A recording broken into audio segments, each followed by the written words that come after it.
Bonjour à tous, c'est Jean Ducrot sur sa chaîne YouTube. Aujourd'hui, nous parlons de la Royal Brunei Air Force qui renforce l'infrastructure de son drone américain, le In-Situ RQ-21 Blackjack.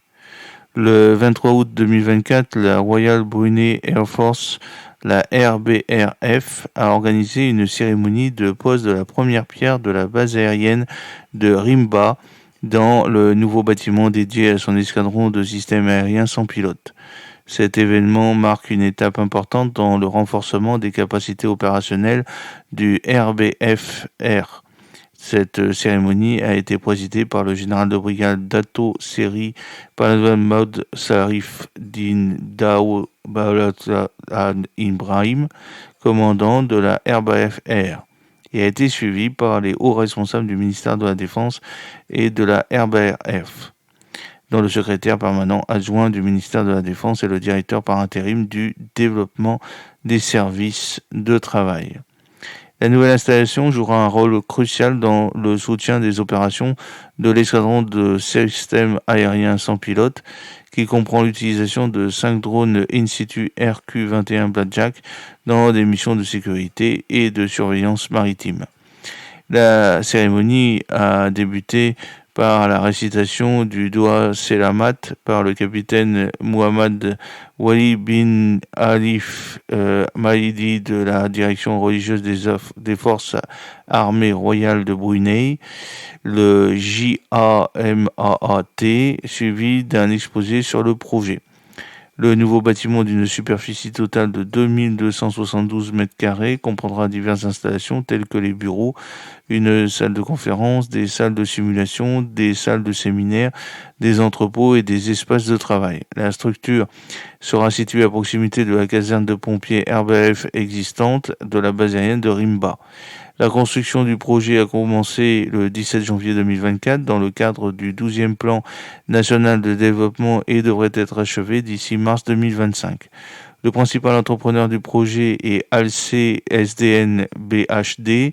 La nouvelle installation jouera un rôle crucial dans le soutien des opérations de l'escadron des systèmes aériens sans pilote, qui comprend l'utilisation de 5 drones In-Situ RQ-21 Blackjack pour des missions de sécurité et de surveillance maritime. L'In-Situ RQ-21 Blackjack, développé par Boeing In-Situ, est un véhicule aérien sans pilote drone américain conçu pour répondre aux besoins de l'US Navy en matière de petits systèmes aériens sans pilote tactiques, les STUAS.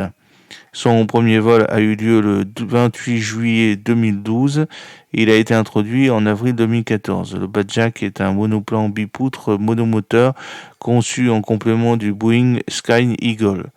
Il est principalement utilisé par le corps des Marines et la Marine des États-Unis, avec d'autres utilisateurs, notamment l'armée australienne.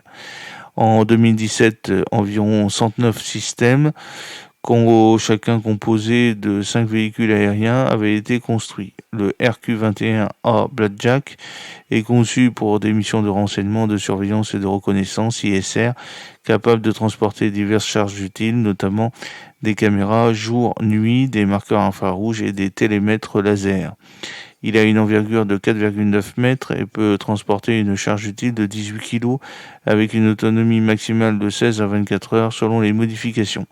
Le drone peut être lancé et récupéré à l'aide d'un lanceur pneumatique et un système Skyhook, ce qui permet des opérations flexibles sur terre et en mer. Malgré quelques défis opérationnels initiaux, le RQ-21 a atteint sa pleine capacité opérationnelle en 2019. La Royal Brunei Air Force RBARF et la branche aérienne des forces armées royales de Brunei, responsable de la défense aérienne du pays et du soutien aux opérations militaires. Principalement basée sur la base aérienne de Rimba, elle exploite une flotte diversifiée qui comprend les avions de transport tels que le CN-235, ainsi que les hélicoptères de transport et de recherche et de sauvetage, notamment les Sikorsky S-70 Black Hawk et le Bell 212. Le RBRF se concentre sur les missions de sécurité maritime, la surveillance des frontières et le soutien logistique aux forces terrestres. J'espère que cette petite vidéo vous a plu. N'oubliez pas de cliquer sur le pouce pour la promouvoir, de vous abonner si ce n'est pas encore fait et de partager cette vidéo sur vos réseaux sociaux. À très bientôt, fidèlement, Jean-Luc O.